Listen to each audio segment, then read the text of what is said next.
Hi guys, welcome back to Learning English and Literature. In this video, I will be analyzing the lyric poem, The Song of the Women of My Land. Like a sculptor chipping away at bits of wood, time chases away bits of their memory. The poet here creates an imagery of fading memories here. The fading memories of our culture, of our tradition, of the way we live, of our norms and values. The songs of the women, which contains the African culture and all the aforementioned things, our history, our glory, are forgotten as time passes. Stories, our stories become legends, legends become myth, and our stories that should not have been forgotten became lost. For example, the Hamar tribe of Ethiopia is on the brink of extinction. The Hamar people live among the bush-covered hills on the eastern side of the Hamar River in southern Ethiopia. There are a tribe with unique rituals such as a cattle leaping ceremony that men go through in order to reach adulthood. If you look at the picture on my right, you can see a man leaping over some cattle to demonstrate his manhood. On the picture on my left, you find another picture of a woman on my left being whipped. Now, this is a ritual young Hamar women go through. They get whipped to prove their love for their kinsmen. Now, these cultures, these rituals have faded as time passes. Gradually, the tribe of Ethiopia called Hamar will soon be forgotten. It strips away lyrics of the song of the women of my land, leaving only a fading tune echoing the song.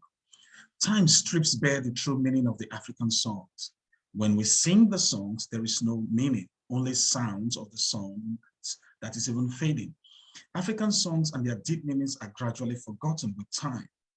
Only the fading tunes remain. Like some of our names, we do not truly know the meanings of our songs. They sang in the forlorn fields about their lives, songs of how they plowed the terrain of their landscape. The women those days, their songs contained their valor, their bravery, their strength, the strength of the African woman.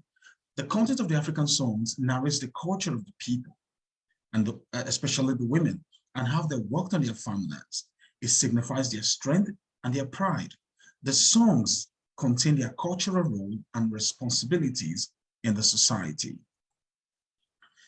For memories of lyrics lost in the vast void of time, in those days when a song beheld their lives, the lyrics of the songs those days contains their history, their pride, their culture, their symbol, their identity. All this lost in time due to the westernization of Africa, the corruption of the African culture, including her cultural songs. Take, for example, this tribe or these brave women that are actually or gradually being forgotten or erased from the African history, the Dahomey Amazons. The songs of the Dahomey Amazons, who were a foreign all-female military regiment of the Kingdom of Dahomey, which is current present-day Benin Republic, existed until 1904. They were so named by Western observers and historians due to their similarity to the mythical Amazons of ancient Anatolia and the Black Sea. The songs have faded away completely. There is nothing in their songs that narrate in full the heroic deeds of these brave women and their valors. History, or some narrators believe that it was the bravery of these women that actually inspired the movie Black Panther. When servitude cuffed the ankles of their soul and dereliction decapitated the epic of their lives, their songs were lost during the slavery, during the colonial era, when the colonials forbade the African culture. Africans were severed from their culture, their traditional songs were banned, and so their songs started fading away as there was no chance to pass on their epic history in full to the next generation. With time, they began to forget the songs. These brave women here were African heroes. Songs and stories about them are gradually being forgotten. With a song, they sponged off their anguish to behold their collective pain, to celebrate their gains. During the slavery era, the women used their songs to alleviate their pains and sufferings. Their songs bound them together in unity, in love, and in pain. Whenever they sing their songs, they have a communion feeling of joy because their songs, they are like spirits. Give lyrics to the tune of their lives. Cheat the tyranny of teeth. Now, the lyrics of the song tell slavery stories, what they suffered. They sing as to forget the pains they are going through. So the songs kind of cheat the slavers of the pains that they are going through in the hands of the brutal colonials. They sing to forget their pains and commune with the yet unborn to give meaning to an epoch lost in antiquity. Yet time strips the lyrics and scars the tune, leaving a dying song. The song binds them with generations unborn, telling them how time was, how time has made their song fade away. Now, their songs which are mnemonics are no more. Their folklore is fading away. Their history in songs is fading away, leaving a dying song for the next generations to inherit. Dead, like the woman who died long ago, leaving the song to tell the story of their lives. The song of the women in those days is dead, and it hurts. It hurts because there is no one left to tell the stories of how these women lived, suffered under the colonial masters, how they even fought the colonial masters as slaves. Their song is dead. No one will remember them. The songs of the people, which contains their history, will not be remembered in history. Today, the tune roams the forlorn fields, like their souls looking for lyrics, to tell the tale of servitude of the women of my land. The songs are now alien, as no one would sing them because they do not know them. The song is roaming, looking for the lyrics. It's just echoing. People knew that these songs once existed, but they don't know the content of the songs. They don't know the true meanings of the songs. Now, they do not even know their own stories of the brave women from Africa.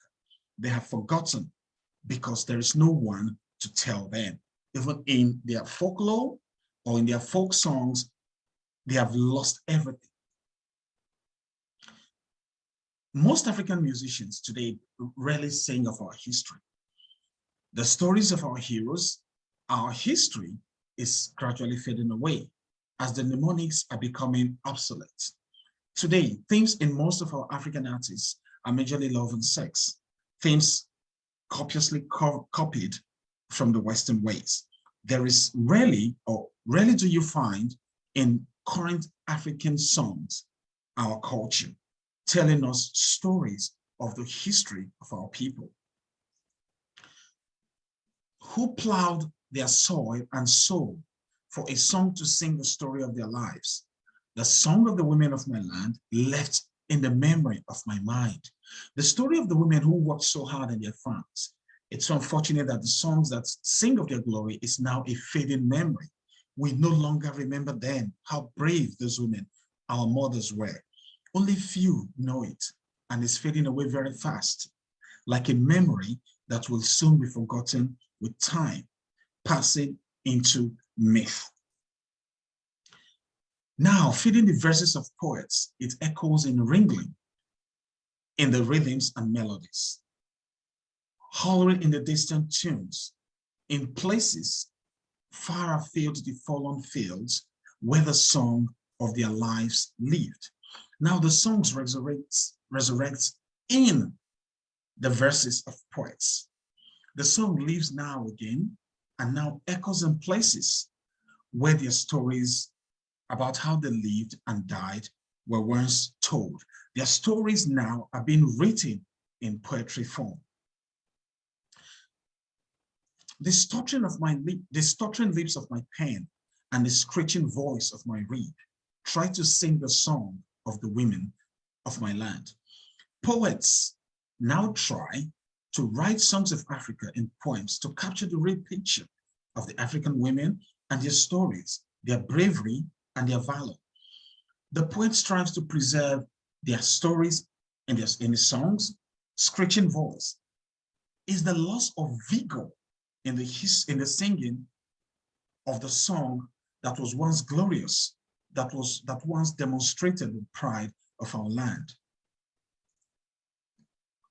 In verses far from the theater of toil, when they left a song that now roams the land, stripped lyrics like a scorned ghost, the poet writes the poems from the lands of their torment, and now those songs are empty like ghosts. And no one is there to sing them because people do not know the songs. They don't know the meaning. They don't know the lyrics. They don't even feel the songs anymore. The songs are like ghosts. The songs are now extinct. The tuning the tenor of my verse is all that remains of the song of the women of my land, who labored and died living a dying song, the dirge of their lives.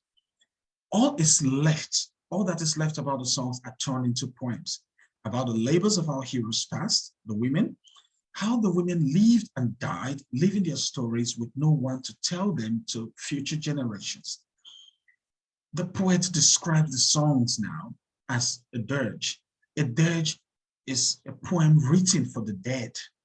It's written just to remember the deeds of the brave African women that lived, fought the colonial masters, and died. Their stories must be told. A dirge because the songs about how they lived during the dark era might never be heard again.